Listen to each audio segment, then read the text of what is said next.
ਆਪਾਂ डिस्कस किया electric potential due to एक पॉइंट चार्ज और उस तो बाद बेटा ਆਪਾਂ electric potential due to uniformly charge spherical shell, electric potential due to uniformly charge sphere और फिर ਆਪਾਂ डिस्कस किया electric potential due to uniformly charge ring.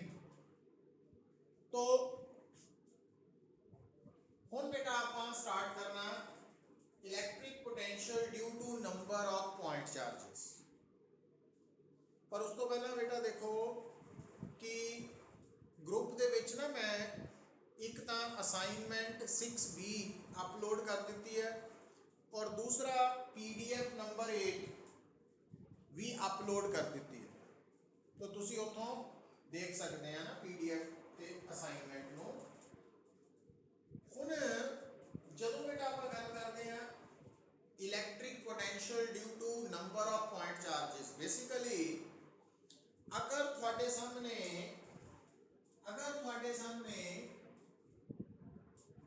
से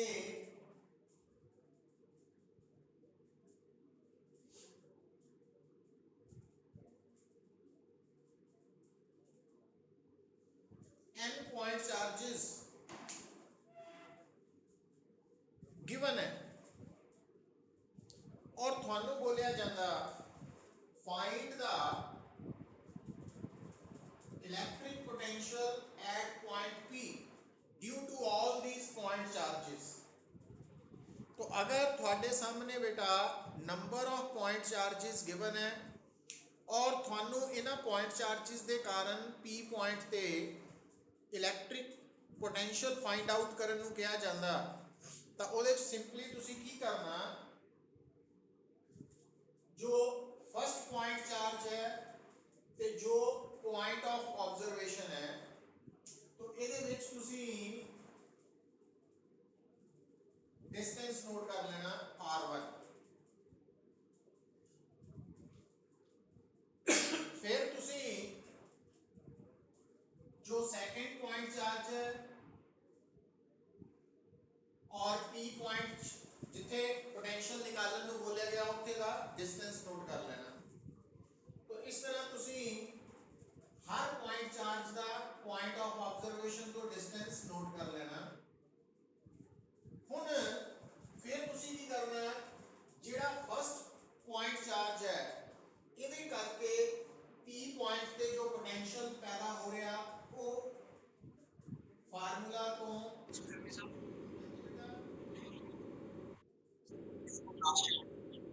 केनो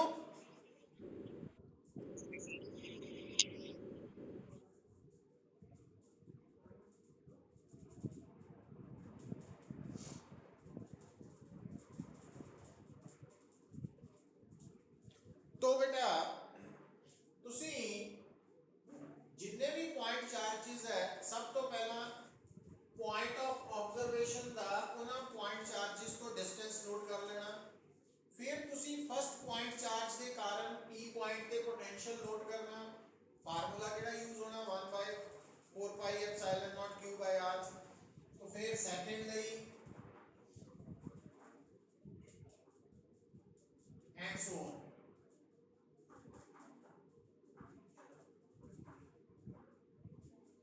और उस तो बाद तुसी सारे पोटेंशियल्स का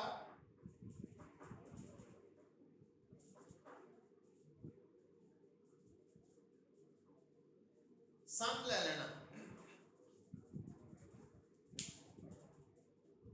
सारे पोटेंशियल्स का सम लैन का की मतलब है बेटा, ध्यान दियो वैक्टर सम ना ले लियो। वैक्टर सम ले ही नहीं सकते क्योंकि इलैक्ट्रिक पोटेंशियल स्केलर क्वांटिटी है पुत्र। इस करके जदों आपां नंबर ऑफ स्केलर क्वांटिटीज़ नूं ऐड करते हैं तो अलजैब्रिक सम, ते जदों असी वैक्टर क्वांटिटीज़ नूं ऐड करते हैं तो वैक्टर सम लिया जाता बेटा। तो इसका मतलब हो गया कि जदों आपां किसी भी केस च नंबर ऑफ पॉइंट चार्जिस सानू गिवन होन ते आपां उन्हां पॉइंट चार्जिस के कारण गिवन पॉइंट ते पोटेंशियल निकालना वा, तो असी की करना हर चार्ज का पॉइंट P तो डिस्टेंस नोट कर लेना पहला। उस तो बाद हर पॉइंट चार्ज का पी पॉइंट ते पोटेंशियल नोट करना और उस तो बाद उन्होंने सारे पोटेंशियल्स का अलजैब्रिक सम लेना। अच्छा, अलजैब्रिक सम का मतलब होता विद प्रॉपर साइन ऐड करना। और अगली गल बेटा कि ये गल फिर मैं रिपीट कर रहा थानू कि आ जिहड़ा फार्मूला वा ये एक स्केलर क्वांटिटी का फार्मूला वा। Potential is a scalar quantity और जिहड़ा भी स्केलर क्वांटिटी का फार्मूला है उन्होंने यूज करते वक्त तुसी जिन्नियां भी क्वांटिटीज सबस्टिट्यूट करनियां विद प्रॉपर साइन करनियां। मतलब अगर थोड़ा चार्ज Q1 नेगेटिव है तो Q1 with negative sign substitute होना V1 वाले फार्मूला च, तो पोटेंशियल भी नेगेटिव हो जाएगा। तो एंड सो ऑन, तो नेगेटिव साइन को ओमिट नहीं करना।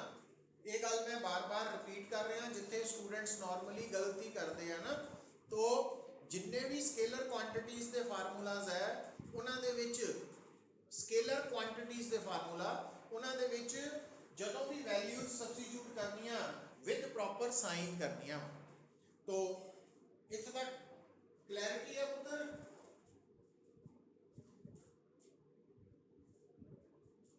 हम देखो आयन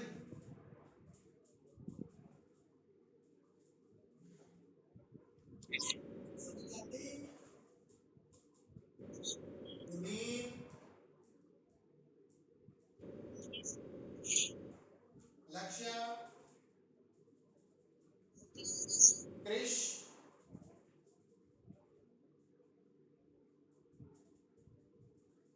नारायण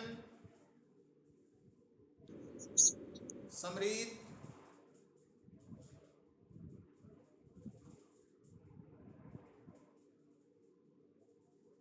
समरीत चिराग लक्ष्य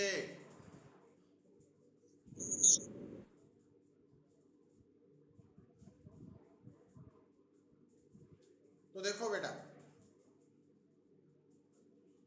समरीत हरमन किथे है?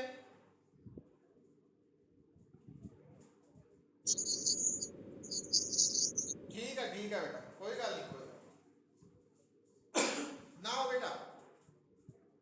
हुण देखो जदों असीं गल करते हैं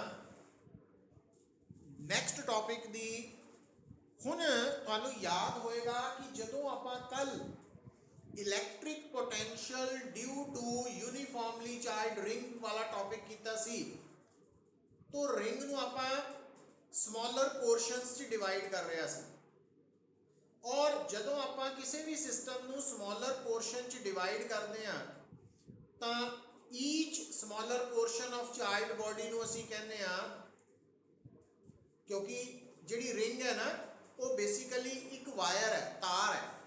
तो जिहड़ी रिंग है ਉਹਦੇ ਉੱਪਰ ਜਿਹੜਾ ਸਮॉलर एलिमेंट होएगा वो लाइन एलिमेंट हो जाएगा। और चार्ज रिंग होने का मतलब है कि वो जिहड़ा एलिमेंट है वो चार्ज लाइन एलिमेंट होएगा और वो किहदे इक्विवेलेंट मन्निया जाना? Point charge they.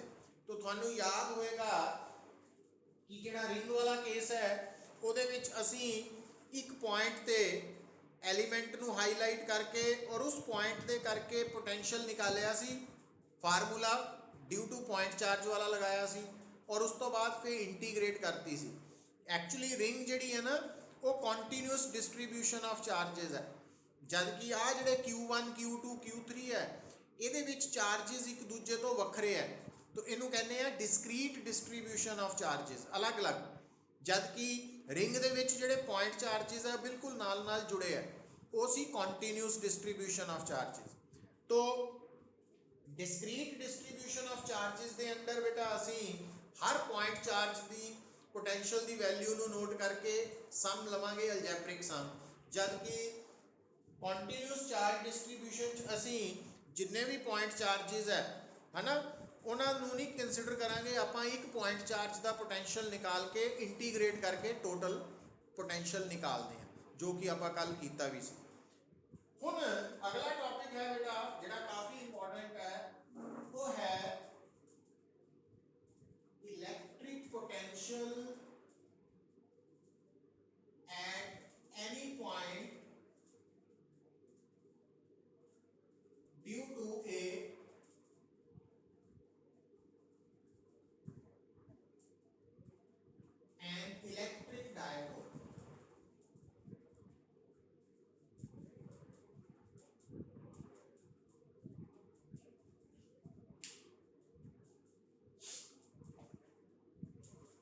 Electric potential at any point due to an electric dipole. तो इस तो पहला बेटा ਆਪਾਂ ਜਿਹੜਾ ਟੌਪਿਕ ਕਵਰ ਕੀਤਾ ਸੀ ਨਾ ਉਹ ਸੀ electric field intensity due to electric dipole. ਇਹ ਹੈ electric potential due to electric dipole. Now ਹੁਣ ਇਸ ਟੌਪਿਕ ਦੇ ਵਿੱਚ ਸਭ ਤੋਂ ਪਹਿਲਾਂ ਤੁਸੀਂ ਡਰਾ ਕਰੋਗੇ डायपोल। तो आ बेटा मैं ड्रॉ करता एक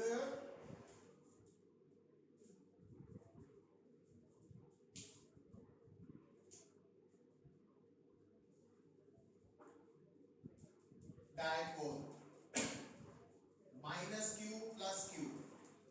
तो फिर बेटा मैं मेंशन करती लेंथ ऑफ डायपोल। फिर मैं बेटा शो करता कि इस डायपोल के दोनों चार्जेस नो स्ट्रेट लाइन नाल जोड़ता। तो आ लाइन जेडी ग्रीन वाली लाइन है ये इसकी एक्सियल लाइन है।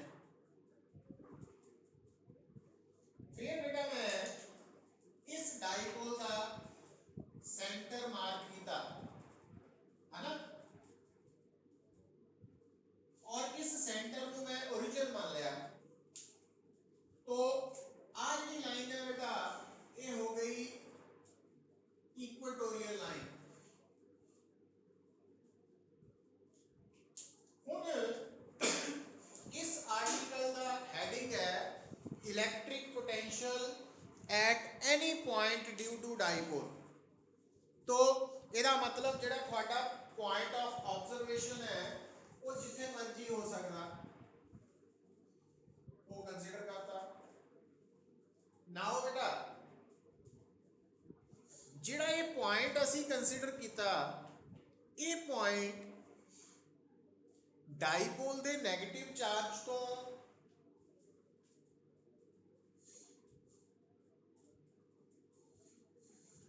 ये जिहड़ा पॉइंट है P ये डायपोल दे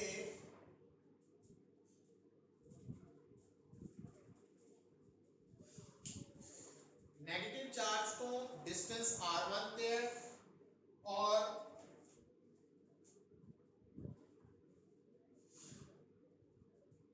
पॉजिटिव चार्ज तो r2 डिस्टेंस पे।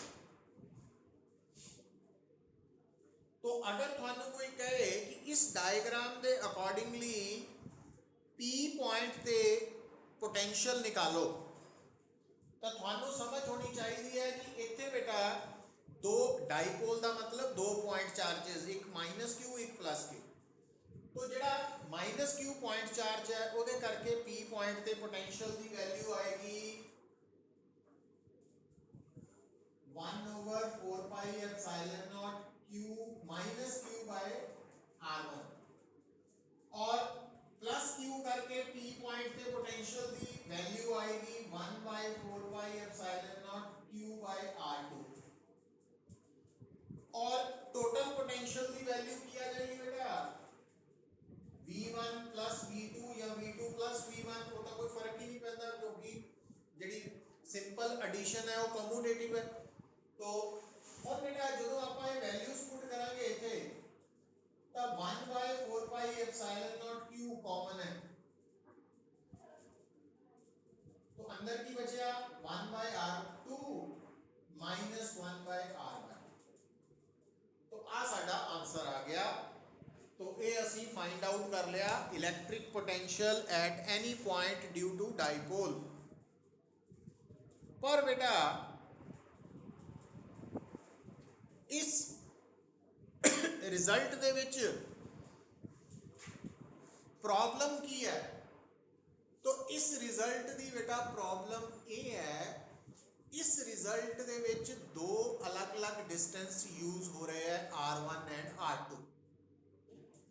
ठीक है। तो डायपोल दे केस च बेटा असी किसी भी पॉइंट का डिस्टेंस प्रेफर करते हैं from the centre of dipole. मतलब इस फार्मूला च P पॉइंट का डिस्टेंस असी एक तो एक्सप्रैस किया R1 ਦੀ ਟਰਮ 'ਚ from negative charge of dipole, ਦੂਜਾ R2 from positive charge of dipole. ਜਦ ਕਿ ਡਾਈਪੋਲ ਦੇ ਕੇਸ 'ਚ ਅਸੀਂ ਇੱਕੋ ਹੀ ਡਿਸਟੈਂਸ ਯੂਜ਼ ਕਰਦੇ ਹਾਂ, ਉਹ ਕਿੱਥੋਂ ਹੁੰਦਾ? ਡਾਈਪੋਲ ਦੇ ਸੈਂਟਰ ਤੋਂ। तो कहने का मतलब ये कि अगर आ डिस्टेंस है r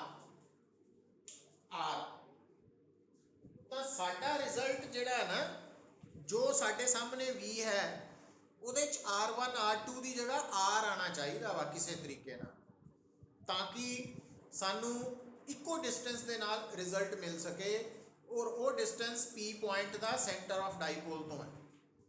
ਹੁਣ ਇਹਦੇ ਲਈ ਸਾਨੂੰ ਥੋੜਾ ਜਿਹਾ ਮੈਥਮੈਟਿਕਲੀ ਸੋਚਣਾ ਪੈਣਾ, ਵੈਕਟਰਸ ਦੇ ਅਕੋਰਡਿੰਗਲੀ ਸੋਚਣਾ ਪੈਣਾ ਪੁੱਤ।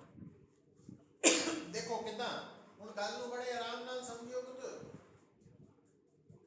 तो ਹੁਣ ਅਸੀਂ ਕੀ ਮੰਨਣਾ, ਕਿਉਂਕਿ ਉਹ ਤੁਹਾਡਾ ओरिजिन ਹੈ, ਡਾਈਪੋਲ ਦਾ ਸੈਂਟਰ ਵੀ ਹੈ ਤੇ ओरिजिन ਵੀ ਹੈ, ਤਾਂ ਤੁਸੀਂ ਇਸ ओरिजिन ਤੋਂ प्लस q चार्ज तक एक वेक्टर ड्रॉ करता। हुण आ जिहड़ा वेक्टर तुहानू बेटा मैं बाद चो ड्रॉ किया, ये नजर आ रहा, तो इस वेक्टर दी टेल O ते है ते हेड B ते है, प्लस Q ते है। ਇਹਦਾ मतलब ये वेक्टर पता की हो गया, ये वेक्टर है position vector of charge plus Q with respect to origin O। हुण ये जिहड़ा वेक्टर है ना, ਇਹਦਾ मैग्नीट्यूड तो L/2 है, पर इस वेक्टर ਨੂੰ वेक्टर फॉर्म च ਅਸੀਂ ਕੀ ਲਿਖਾਂਗੇ ਪੁੱਤਰ? तो आ जिहड़ा वेक्टर है, इस वेक्टर ਨੂੰ ਤੁਸੀਂ ਲਿਖ ਸਕਦੇ ਆ L/2 वेक्टर। वेक्टर फॉर्म च इदां लिख सकते हो, लिखता। हुण आ जाओ बेटा, B तो P, इसको भी आपां वेक्टर बनाता, आ भी वेक्टर बनाता, ये बन गया R2 वेक्टर, और इसको भी वेक्टर बनाता, ये बन गया R वेक्टर। ਜਦੋਂ ਆਪਾਂ ਇਹਨਾਂ ਨੂੰ ਵੈਕਟਰ ਚ ਕਨਵਰਟ ਕਰਕੇ ਦੇਖਿਆ ਤਾਂ ਤੁਹਾਨੂੰ ਨਜ਼ਰ ਆਣੀ ਚਾਹੀਦੀ ਹੈ ट्रायंगल OBP। नजर आ रही है आर्यन, समरीत, गुरलीन, नारायण, लक्ष्या, चिराग, ठीक है बेटा, क्रिश। और देखो बेटा, इन इधर मैं लिख देना, in triangle OBP using triangle law of vectors addition.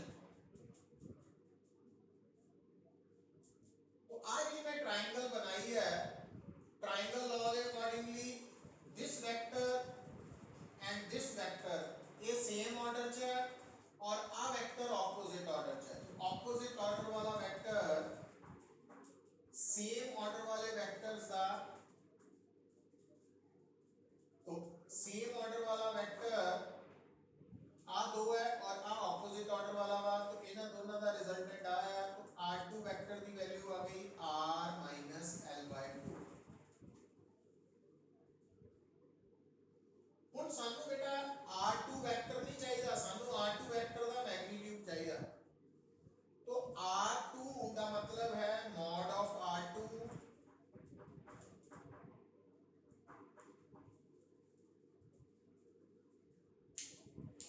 हुण इत्थे बेटा थानू याद आना चाहिए कि इत्थे जिहड़ा मॉड लिखिया ना R वेक्टर - L/2 वेक्टर, ਇਹਦੇ ਚ r ਵੈਕਟਰ ਚੋਂ ਅਸੀਂ l/2 ਵੈਕਟਰ ਨੂੰ ਸਬਟਰੈਕਟ ਕਰ ਰਹੇ ਹਾਂ, ਸਬਟਰੈਕਸ਼ਨ ਆਫ ਵੈਕਟਰਸ ਦਾ ਕੇਸ ਆ ਗਿਆ। ਹੁਣ ਜਿੱਦਾਂ ਐਡੀਸ਼ਨ ਆਫ ਟੂ ਵੈਕਟਰਸ ਦੇ ਕੇਸ ਚ a vector plus b vector the mode ਹੁੰਦਾ ਵਾ √a² plus b² plus 2ab cos θ, ਤਾਂ ਇੱਥੇ mode r vector minus r/2 vector ਦੇ ਮੋਡ ਦਾ ਮਤਲਬ ਹੈ ਸਬਟਰੈਕਸ਼ਨ ਆਫ ਵੈਕਟਰਸ ਦਾ ਮੈਗਨੀਟਿਊਡ, ਔਰ ਇਹਦਾ ਆਨਸਰ ਹੁੰਦਾ √a² plus b² minus 2ab cos θ।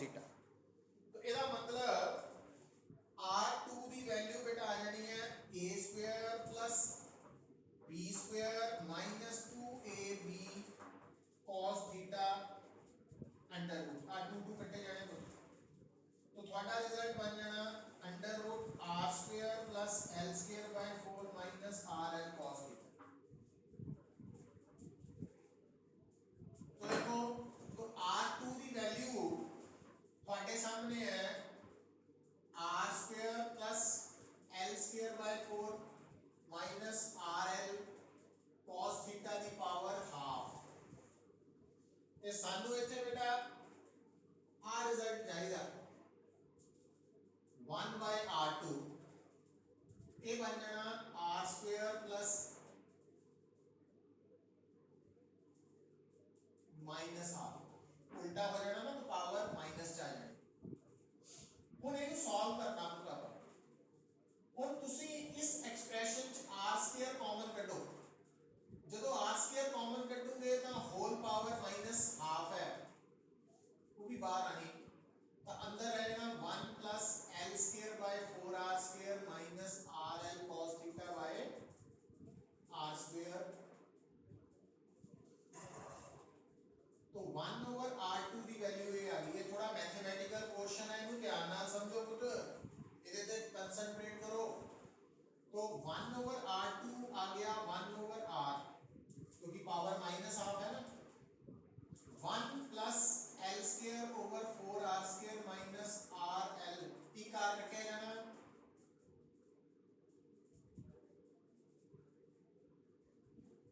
ਹੁਣ ਤੁਸੀਂ ਲੌਜੀਕ ਕੀ ਦੇਣਾ ਫॉर ਐਨ ਆਈਡੀਅਲ ਡਾਈਪੋਲ। ਜਿਹੜਾ ਆਈਡੀਅਲ ਡਾਈਪੋਲ ਹੈ ਉਹਦੇ ਵਿੱਚ r ਦੀ ਵੈਲਿਊ l ਤੋਂ ਬਹੁਤ ਵੱਡੀ ਹੁੰਦੀ ਹੈ, ਇਹਦਾ ਮਤਲਬ l²/4 कैन बी नेग्लेक्टेड, तो आ वाली टर्म नेग्लेक्ट कर देनी हो, तो 1/r2 आ जाना 1/r 1 minus l/r cos θ।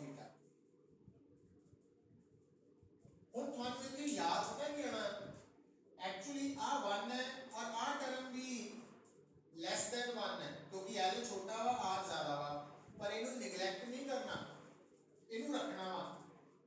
तो हुन आ टर्म जेडी है लेस देन 1 है, तो इथे यूज करना तुसी using binomial theorem. Binomial theorem कहती है कि अगर 1 plus minus x raised to power n है तो वो इतना लिख देना अगर x की वैल्यू 1 तो बहुत छोटी है। तो एक तक किसी को कोई डाउट? आर्यन, नारायण, लक्ष्य, चिराग, समरीत, हरमन, क्रिश, क्लियर है?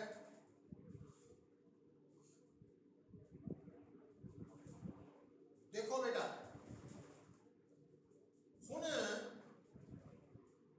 ਆਪਾਂ ਇੱਥੇ ਤੱਕ ਪਹੁੰਚ ਗਏ ਹਾਂ। ਹੁਣ ਇਸ ਤੋਂ ਅਗਲਾ ਸਟੈਪ ਕੀ ਕਰਨਾ ਤੁਸੀਂ, तो आ क्वेश्चन अगर नोट कर लिया गुरलीन,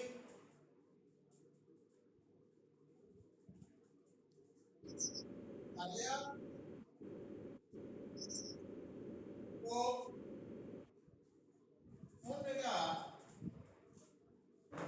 ਜੇ ਆਪਾਂ ਇਹ ਥਿਊਰਮ ਇਹਦੇ ਨਾਲ ਦੇਖੀਏ 1 1 माइनस माइनस x, x की जगह पे l/r cos θ n minus r,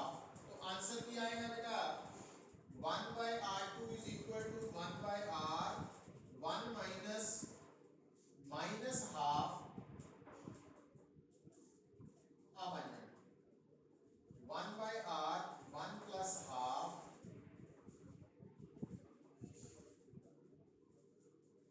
1 by R two बन गया 1 by R plus half L R square cos theta. तो आ गया ਤੁਹਾਡੇ ਹੁਣ ਤੁਸੀਂ ਕੀ ਕਰਨਾ ਸਿਮਿਲਰਲੀ ਇੱਕ ਚਾਹੀਦਾ 1 ਬਾय r ਹੁਣ ਆਪਾਂ 1 ਬਾय r2 ਡਿਟੇਲ ਚ ਕੱਢ ਲਿਆ ਤਾਂ ਹੁਣ ਇਹਨੂੰ ਡਿਟੇਲ ਚ ਨਹੀਂ ਕਰਨਾ ਸਿਮਿਲਰਲੀ ਕੀ ਕਰ ਦੇਣਾ 1 ਬਾय r ਮਾਈਨਸ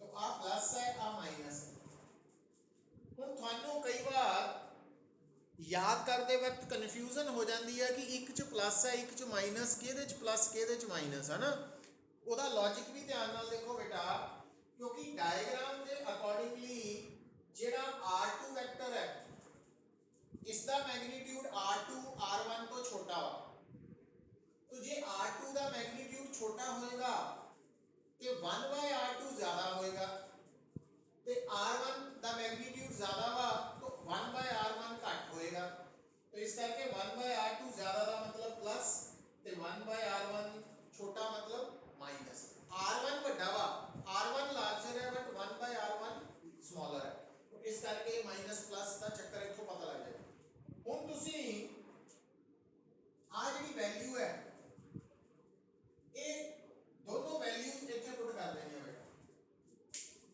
ते जदों सब्स्टिट्यूट करोगे तो तुम्हारा result v is equal to q over 4 pi epsilon naught तो 1 by r2 की जगह आ गया बेटा 1 by r plus l by 2 r square cos theta minus आ वाला माइनस 1 by r1 हम आप पुट करोगे जो तो क्योंकि बाहर माइनस है तो इस माइनस में इनको माइनस कर देना इनको प्लस कर देना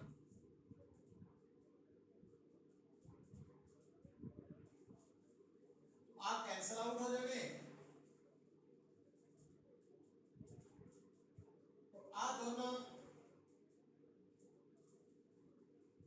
आ बन जाए डबल हो जाना ना दोनों और बेटा QL Q और L डाइपोल में केस P है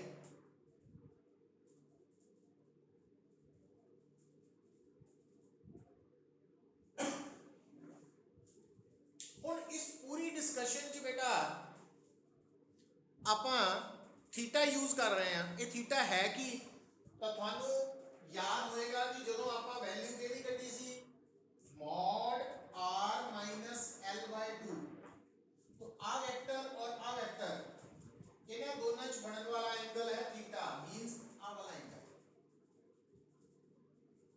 है ना इस पूरी डेरिवेशन च ਅਸੀਂ थीटा यूज कर रहे हैं पर थीटा है कि ਜਿਹੜੇ ਦੋ ਵੈਕਟਰਸ ਦੀ ਸਬਟ੍ਰੈਕਸ਼ਨ ਲਈ ਸੀ ਅਸੀਂ r ਵੈਕਟਰ ਤੇ l by 2 ਵੈਕਟਰ ਉਹਨਾਂ ਚ ਬਣਨ ਵਾਲਾ ਸਮਾਲੈਸਟ ਐਂਗਲ ਹੈ और वो डायग्राम च ये होएगा ना नजर आ रहा था तो मींस आज तो बाद ਜਦੋਂ ਵੀ ਤੁਹਾਨੂੰ ਕੋਈ ਪੁੱਛੇ find electric potential at any point due to dipole ਤਾਂ ਤੁਸੀਂ ਇਹ ਡੈਰੀਵੇਸ਼ਨ ਕਰ ਦੇਣੀ ਹੈ ਨਾ ਬੜੀ ਇੰਪੋਰਟੈਂਟ ਹੈ ਆਪਣੇ ਆਪ ਚ ਡੈਰੀਵੇਸ਼ਨ तो इनू सॉल्व करना आना चाहिए डिराइव करना आना चाहिए हुण बेटा देखो हुण आपां इहदे नाल जोड़न लगे हैं स्पेशल केसेस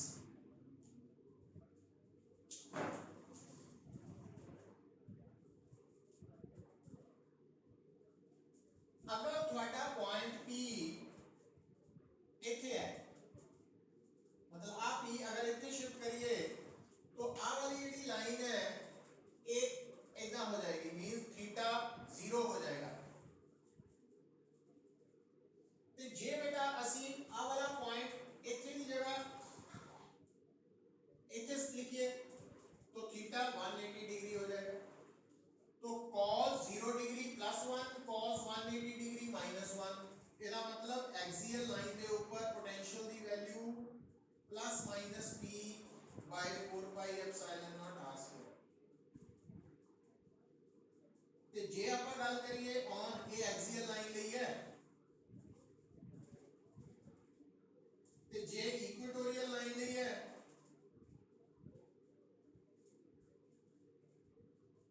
तो इक्वेटोरियल लाइन के लिए थीटा 90 डिग्री आएगा। मतलब अगर थोड़ा पी पॉइंट इतने शिफ्ट करते हैं तो थीटा 90 हो जाएगा। तो थीटा 90 मींस cos 90 0। तो electric potential at equatorial line of dipole 0 है। तो ਆਪਾਂ ਪਹਿਲਾਂ ਡੈਰੀਵੇਸ਼ਨ ਕੀਤੀ ਜਰਨਲ ਪੁਆਇੰਟ ਲਈ, ਫਿਰ ਉਹਦੇ ਚ ਐਂਗਲਸ ਦੀ ਵੈਲਿਊ ਪੁੱਟ ਕਰਕੇ ਐਕਸੀਅਲ ਜਾਂ ਇਕੁਆਟੋਰੀਅਲ ਲਈ ਰਿਜ਼ਲਟ ਆਰਾਮ ਨਾਲ ਨਿਕਾਲ ਸਕਦੇ। ਔਰ ਇਹ ਆਰਟੀਕਲ ਆਪਣੇ ਆਪ